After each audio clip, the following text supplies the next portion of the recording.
Bom dia, seu Madruga. O que tem de bom? Bom dia pra quem? Fique por dentro das notícias do dia da pior forma possível. Apresentação: André Arruda.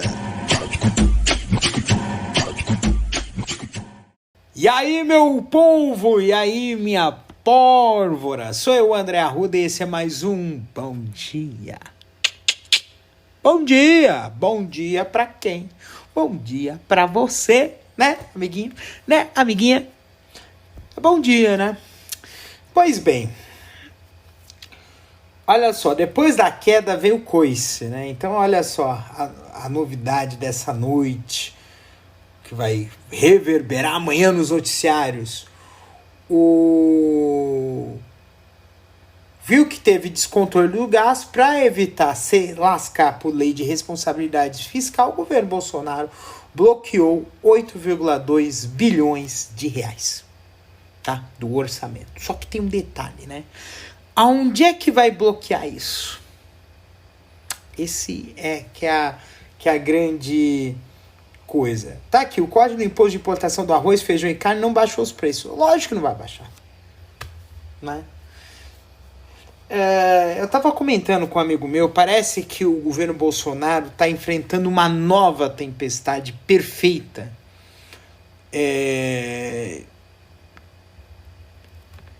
Isso significa que, assim, a nova tempestade perfeita é escândalo um atrás do outro, é inflação alta, é carestia, é um monte de coisa, a violência policial que ele sempre defendeu. Inclusive, ontem de manhã, ele fez uma comparação chamando o Genivaldo, que foi morto pelos policiais rodoviários federais, de marginal. Justo esse governo, que é um governo marginal e golpista? Essa é a pergunta que eu não quero calar. Não quer calar. Não tem como não ficar indignado com um monte de bosta que esses caras falam. É impossível, né? E isso foi justamente quando ele visitou o Recife, né? Visitou estado de Pernambuco por conta das chuvas, né? Das terríveis chuvas que vem trazendo uma tragédia enorme. Já são quase 100 vítimas fatais, são 93 até o momento, até a noite de ontem. Então assim, certamente vai ficar de fora desse bloqueio de valores do orçamento as emendas do Centrão, que a boquinha do Centrão, a boquinha dos milico, vai ficar de fora desse corte. Onde que vai cair esse corte? Nas universidades públicas, nos programas sociais. É certo, praticamente certo que ele vai fazer isso, entendeu? Não podemos deixar de dizer, prestar uma homenagem ao ator Milton Gonçalves, que nos deixou ontem, aos 88 anos de idade, um dos primeiros atores negros deste país, que teve tantos outros também, né? A gente não poderia falar de Grande Otelo e tantos, Zezé Mota, e essas gerações, Lázaro Ramos, Thaís Araújo, e a gente precisa ter muito mais. Eu acho que pela representatividade que o Brasil tem de pretos e pardos, a gente vê um desequilíbrio, né? Nas artes, quer dizer, no meio artístico, no poder. Teve uma coisa que foi interessante que eles colocaram aqui.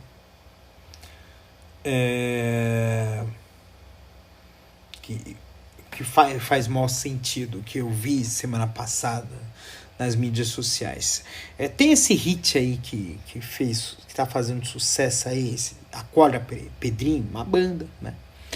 E tem um outro hit que tá fazendo sucesso aí no TikTok, que é aquele desenrola, bate, joga de ladinho, entendeu?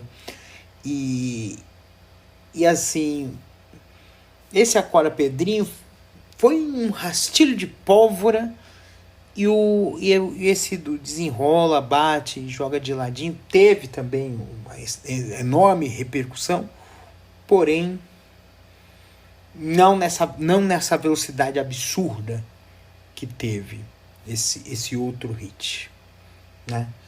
E eu falo isso porque o pessoal desse funk, do desenrola, do joga de ladinho, são pretos, gente preta da favela, que tá fazendo um som da hora, tá fazendo um som bacana, que tá tocando no Brasil inteiro, né? No mundo inteiro, inclusive, na Europa, o pessoal já tá fazendo sucesso porque é uma música extremamente dançante, e eu acho isso super legal. E isso também mostra como é que é a coisa nesse país, né?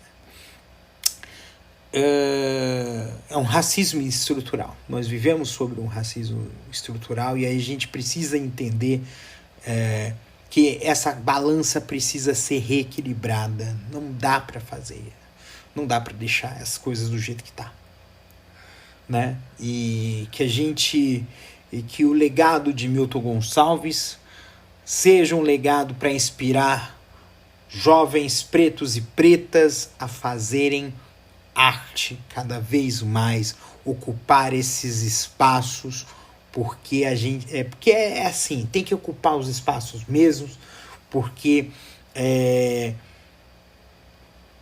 a gente precisa reequilibrar essa balança que está muito desigual, está muito desequilibrada, né?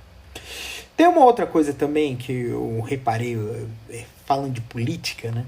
Voltando aqui para o assunto política, né? A pesquisa teve uma outra pesquisa que estava falando, e teve, acho que foi a Rafaela Dávila fez um comentário que eu achei bastante perspicaz, né?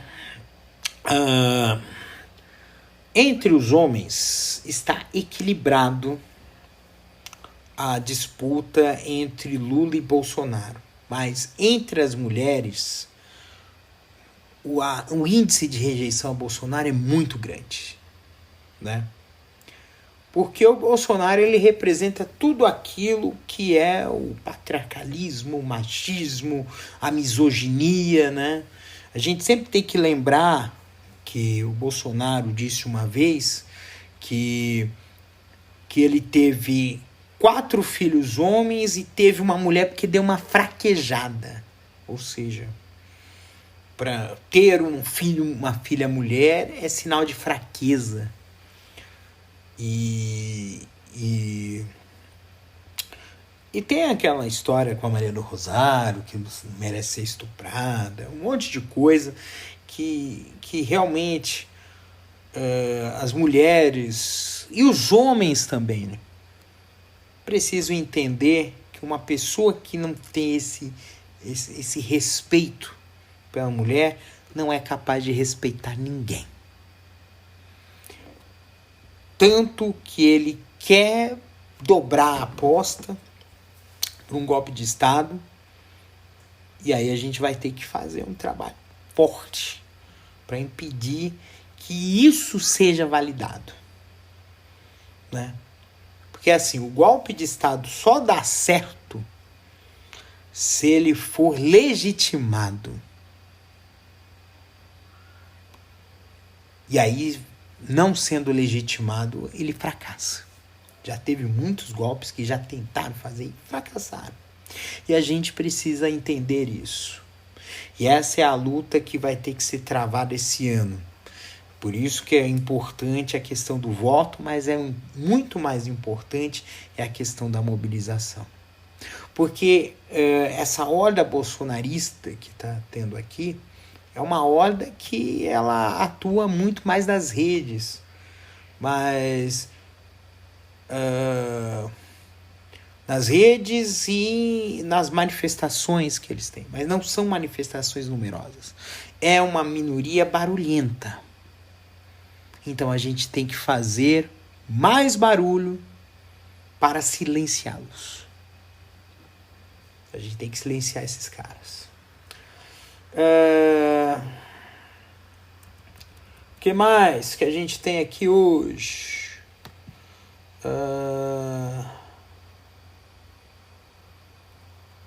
Nossa, que bosta. Olha só. Que legal. Não, tem aqui algumas coisas aqui também.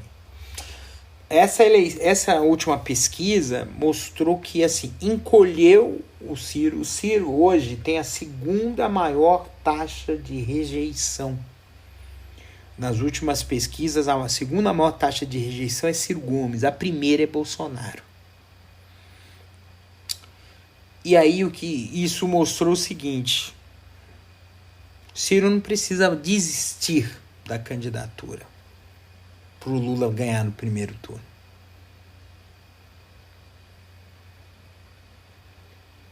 Então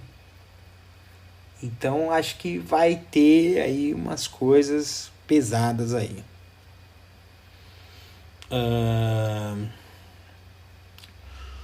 A folga de carnaval do Bolsonaro em São Paulo custou 783 mil aos cofres públicos, né? Pesado isso aí, hein?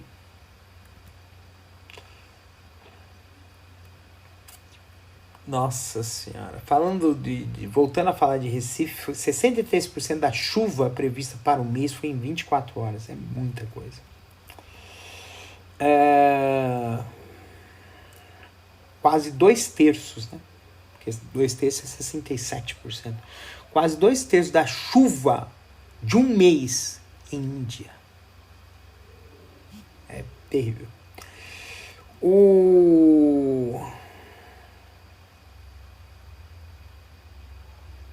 Nossa.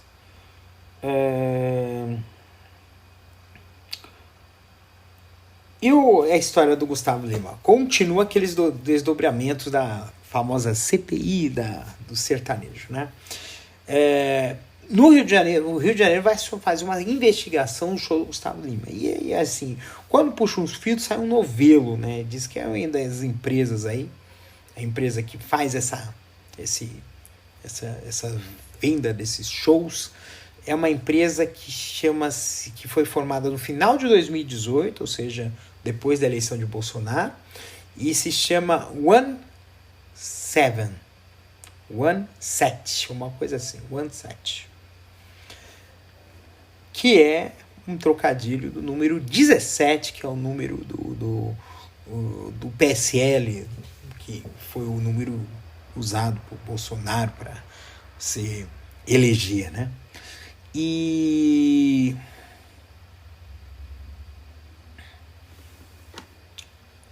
até teve essa história aqui do BNDES, só que o UOL está desmentindo aqui. O que está acontecendo?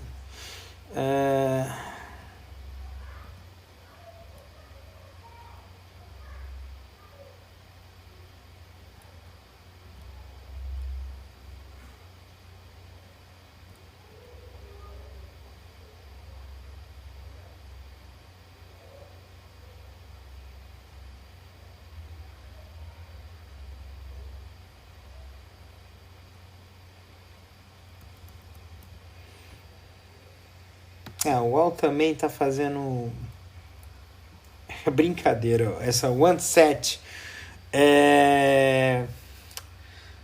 tem um aporte dentro de um fundo, a qual o OneSet é cotista.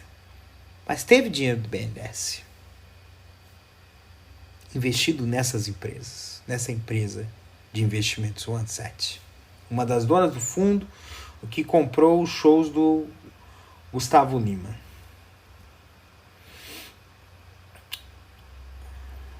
Então, aqui tem umas coisas assim que tá estranha aqui.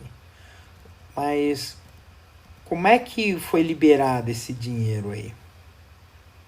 Então, porque assim, quando você tem isso aí, por exemplo, esse valor que é essa injeção de recursos do BNDES, a gente chama de BNDES Par, né? Que é um braço do BNDES de investimentos. Mas, assim, é uma estatal, pode ter influência política e essa influência pode ter direcionado para colocar esse dinheiro ali. Porque, assim, fundo de investimento, dependendo do investimento, ele precisa da captação de recursos. Então, assim, há umas coisas aqui. Injeção de recursos faz parte de uma iniciativa mais ampla para disponibilizar crédito a pequenas e médias empresas.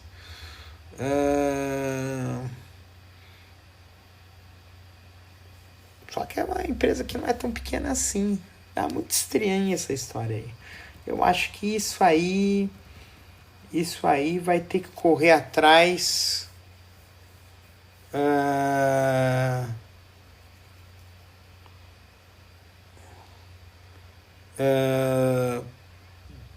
Tem que correr atrás dessas histórias aí, tá?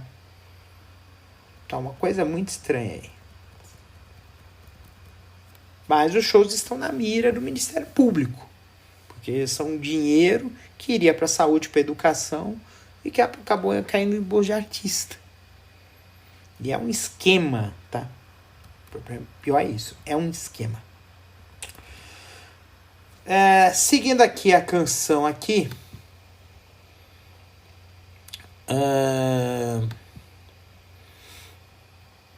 Terçou no Terçol, né?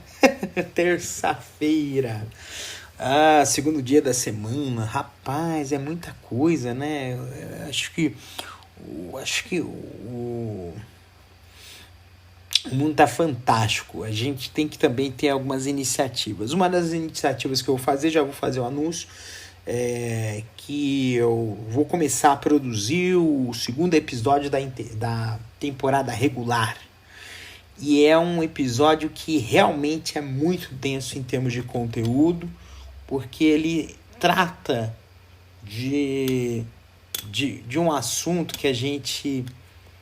Vou falar sobre a guerra na Ucrânia, mas o ponto é falar dos conflitos que nós estamos envoltos. Nós estamos cheio de situações conflituosas conosco. Questão de opinião, questão de trabalho, questão de um monte de coisa. E nós realmente estamos numa situação de conflito. Então, o nome do segundo episódio se chama A Zona de Conflito. É uma coisa que eu já estava idealizando há um tempo, mas agora é que eu vou botar para lascar. Então a gente tem que meter as cabeças. Eu acho muito importante a gente fazer com que as coisas da nossa vida cheguem a um lugar. Eu acho que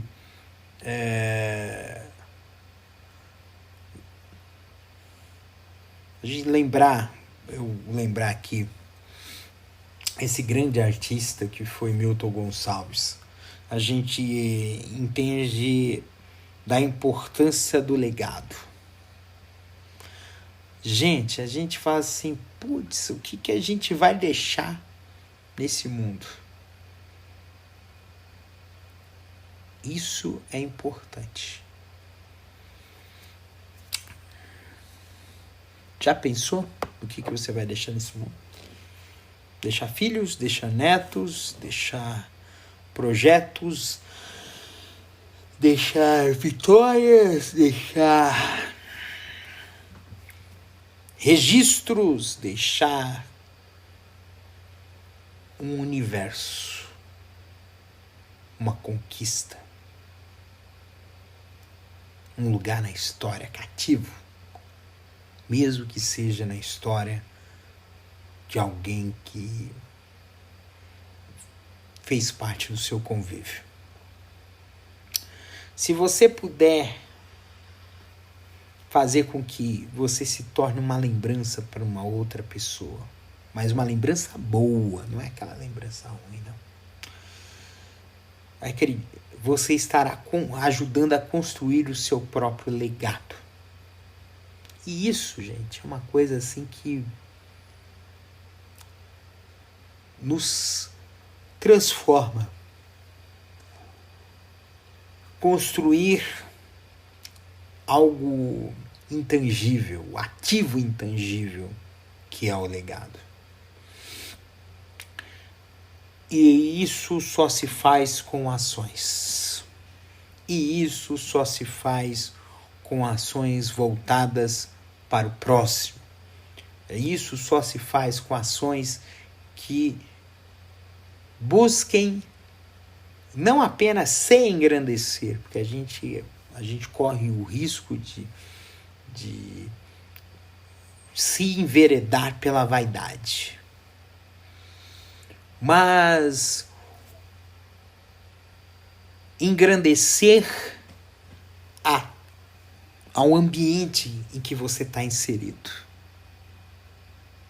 Engrandecer a um ambiente que você faz parte. Já pensou como é que você pode construir o seu legado para o mundo? Mesmo que o seu mundinho seja a sua vizinhança. Acho bom a gente começar a pensar. Então, gente, sem mais delongas, um beijo no seu coraçãozinho.